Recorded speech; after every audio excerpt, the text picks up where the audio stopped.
कहते हैं ना, लाख करो चतुराई कर्म का लिखा मिटेगा न रे भाई। कुछ वैसा ही बांग्लादेश के साथ हो रहा है। बांग्लादेश में एक बड़ी हलचल मची हुई है। यहाँ तक कि बांग्लादेश की पूर्व पीएम शेख हसीना के खिलाफ अरेस्ट वारंट भी निकल गया है और कई ऐसे फैसले बांग्लादेश ले रहा है जो सचमुच में रीसेट बटन दबाने वाला है, यानी कि बांग्लादेश का पूरा सिस्टम ही बदल रहा है। पर इन सब के बीच में बांग्लादेश ने भारत को मालामाल कर दिया है। जानेंगे 5 महीने में पहली बार ऐसा हुआ है। तो वहीं दूसरी तरफ ये जो व्हीकल देख रहे हैं, ये गाड़ियां स्ट्राइकर आर्म्ड, इसे खरीदने से पहले भारत को अब एक बार फिर से सोचना होगा कि कहीं भारत इन गाड़ियों को खरीद कर फंस न जाए। जियोपॉलिटिक्स में बहुत कुछ चल रहा है। हमेशा की तरह CIS न्यूज नेटवर्क के इस एपिसोड में जानने को मिलेगा बहुत कुछ। आइए जानते हैं इन खबरों को विस्तार से। कनाडा ने ना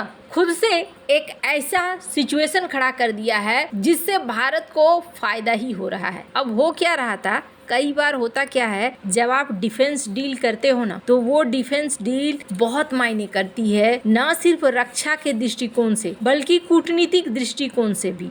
आप देखोगे रूस और फ्रांस भारत के डिफेंस पार्टनर है। क्या होता है, ज्यादातर UN में आप देखना रूस और फ्रांस का सपोर्ट भारत को मिलता है। इस बार भी आपने देखा होगा कि फ्रांस ने भी कहा कि हाँ जी भारत को परमानेंट मेंबरशिप मिलनी चाहिए, रूस ने भी कहा हाँ जी भारत को परमानेंट मेंबरशिप मिलनी चाहिए। तो कई बार ये जो डिफेंस के समझौते हैं, ये ऐसे रिश्ते बनाते हैं जिसकी वजह से आपको सपोर्ट मिलता है। भारत भी कुछ ऐसे ही जगह पे फंस गया जब आई बात स्ट्राइकर आर्म्ड गाड़ियों की। यहाँ पर जब भारत से अमेरिका और कनाडा दोनों की तरफ से एक प्रेशर जैसा माहौल बना, हालांकि ये गाड़ियाँ बुरी नहीं है, बहुत अच्छी गाड़ियाँ हैं, तो इसमें एक डील तय होनी मानी जाने लगी। हालांकि ये बातचीत शुरुआती दौर में थी, लेकिन भारत में एक कंपनी इससे नाराज भी हुई कि आपने आखिरकार स्ट्राइकर खरीदने का फैसला क्यों करना शुरू कर दिया है। बात आई थी कि ये गाड़ियां खरीदनी है। पिछले 1 साल से कनाडा इन गाड़ियों को भारत को बेचने की पुरजोर कोशिश कर रहा था। इस प्रोजेक्ट को ये भी कहा गया कि आत्मनिर्भर भारत का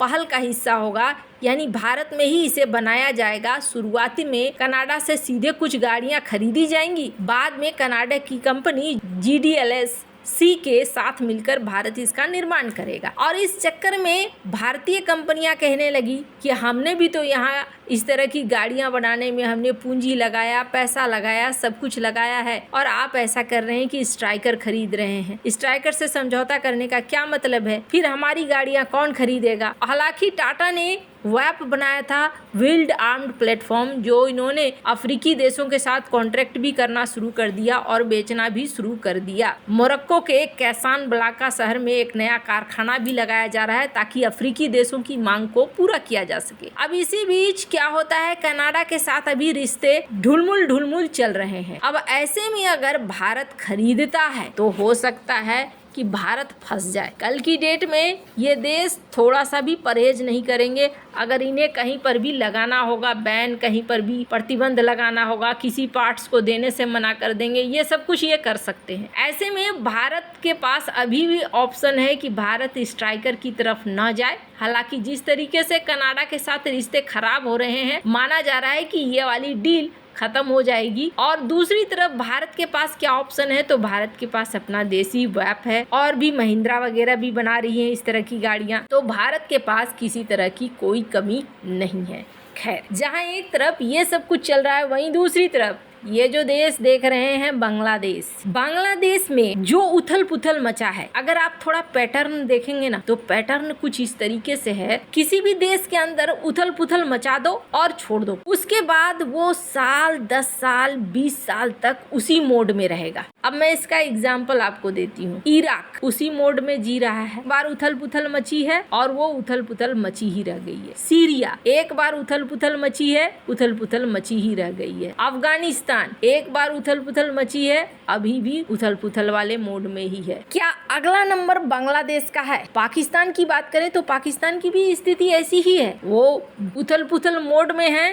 हाँ, बहुत ज्यादा अभी नहीं पहुंचा है, थोड़ी बहुत कमान अभी भी सरकार के पास में है, सरकार चला रही है, गाड़ी खींच रही है, लेकिन वही वाला मोड है। तो अगला नंबर बांग्लादेश का भी हो सकता है। बांग्लादेश में जिस तरीके से उथल पुथल मच रहे हैं, अब इसका एक उदाहरण देखिए। बांग्लादेश को अभी अपने आप को बनाने के बारे में सोचना चाहिए था कि कैसे हम निर्माण करें, कैसे स्टेबल करें, स्थिर करें, लेकिन ये इस विषय में नहीं सोच रहे हैं। श्रीलंका के पूर्व पीएम रानिल विक्रमसिंघे ने कहा था इस बात को कि बांग्लादेश को शेख हसीना को भूल जाना चाहिए और अपने देश को अस्थिर करने पर लग जाना चाहिए। लेकिन अब यहाँ देखा जा रहा है कि बांग्लादेश के अंतर्राष्ट्रीय अपराध प्राधिकरण ने पूर्व प्रधानमंत्री शेख हसीना के खिलाफ अरेस्ट वारंट जारी किया है। शेख हसीना के अलावा 45 लोगों के खिलाफ भी अरेस्ट वारंट जारी किया गया है, जिसमें शेख हसीना की पार्टी अवामी लीग के बड़े नेता शामिल हैं। और आपको बता दूं, मजेदार बात क्या है, ये जो आयोग है ना,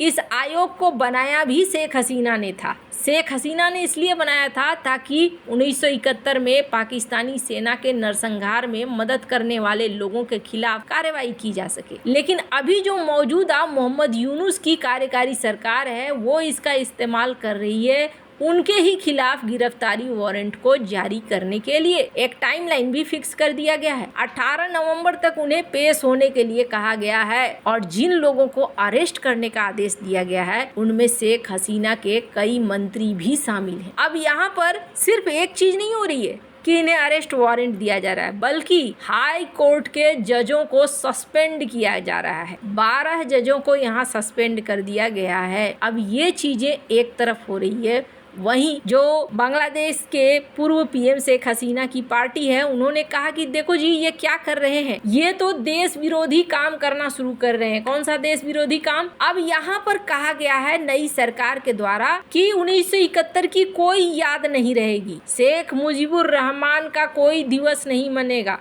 कोई हमारा राष्ट्रपिता नहीं है, उस तरीके से हमारा नहीं चलने वाला है। इससे पहले ही कहा था इन्होंने, यूनुस ने, कि रीसेट बटन दबाना जरूरी है। तो अब यहाँ पर इनकी पार्टी आरोप लगा रही है कि मूर्तियां तोड़ दी, फोटो हटा दिए, अब यहाँ पर उनके नाम को भी हटा दिया, वो दिवस जिसपे बाल दिवस मनाया जाता था वो भी खत्म कर दिया। आप क्या पूरी याद ही मिटा देना चाहते हैं? अब ऐसा लग रहा है जैसे पाकिस्तान के साथ अलग हुआ था वो जो दर्दनाक समय था, और उस समय भारत ने जो मदद की थी, वो सारी चीजें यूनुस हटा देना चाहते हैं। अब इसका मतलब हो गया कि भारत के पास अगल बगल में 2 पाकिस्तान हैं। अब भारत को उसी हिसाब से चलना होगा।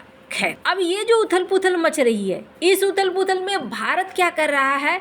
भारत को ताबड़तोड़ फायदा हो रहा है। जो पहले कभी नहीं हुआ, वो फायदा भारत को इस बार हो गया है। स्क्रीन पर आप देख सकते हैं एक आर्टिकल, पिछले 5 महीने से भारत का व्यापार घाटा घट गया है, यानी कि भारत को थोड़ा मुनाफा हो रहा है। 5 महीने पहले जहां भारत को $31 बिलियन का व्यापार घाटा हुआ था, वहीं सितंबर महीने में ये देखने को मिल रहा है कि इधर के 5 महीने में देखने को मिल रहा है कि $21 बिलियन का हुआ है, यानी कि भारत के पैसे थोड़े बचे हैं। एक्सपोर्ट भारत कहाँ कर रहा है ज्यादा? टेक्सटाइल इंडस्ट्री में भारत को 17% की ग्रोथ मिली है। और टेक्सटाइल इंडस्ट्री किसका है? टेक्सटाइल इंडस्ट्री है बांग्लादेश का। यानी बांग्लादेश के अंदर जो उथल पुथल है, इसका सीधा फायदा किसे मिल रहा है? भारत को मिल रहा है। पर भारत को अब एक्टिव होने की बहुत ज्यादा जरूरत है। इसलिए जरूरत है कि भारत को बॉर्डर पर सुरक्षा को मजबूत करना होगा। ये मानकर चलना होगा कि ये रीसेट बटन का मतलब है अभी काफी लंबे समय तक बांग्लादेश अस्थिर रहने वाला है। वैसे आपको क्या लगता है इन सब मामले में? आपकी क्या राय है? कमेंट कर जरूर बताएं। जल्द मिलते हैं अगली वीडियो में नई खबर के साथ।